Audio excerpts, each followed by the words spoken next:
ஒரு பெரிய மீன் சிறிய மீன் ஒன்றை உண்ண முயற்சிக்கிறது. அப்போது அந்தச் சிறிய மீன், நான் உனக்கு என்ன கெடுதல் செய்தேன், ஏன் என்னை விழுங்கப் பார்க்கிறாய் என்று கேட்கிறது.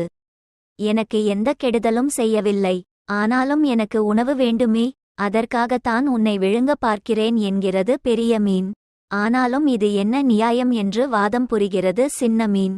அதற்கு பெரிய மீன் நிதானமாகச் சொன்ன விடைதான் இன்றும் ஒரு பெரும் தத்துவமாக போற்றப்படுகிறது. இதோ பார், வெறுமனே பேசிக் கொண்டிருப்பதில் எந்த பயனும் இல்லை. உனக்கு இரண்டே வழிகள்தான் உள்ளன. உன்னை நீ காப்பாற்றிக் கொள்ள வேண்டும் என்றால் எப்படியாவது இந்த இடத்திலிருந்து தப்பித்து ஓடிவிடு. இல்லையானால் என்னை எதிர்த்துப் போராடு. இரண்டையும் விட்டுவிட்டு பேசிக் கொண்டிருக்காதே என்பதுதான் அது சொன்ன விடை. உயிர் வாழ்தலுக்கான போராட்டம் எல்லா உயிரினங்களிடத்தும் நடைபெற்று கொண்டே இருக்கிறது. ஓடு அல்லது எதிர்த்துப் போராடு என்பதே இயற்கையின் கட்டளை.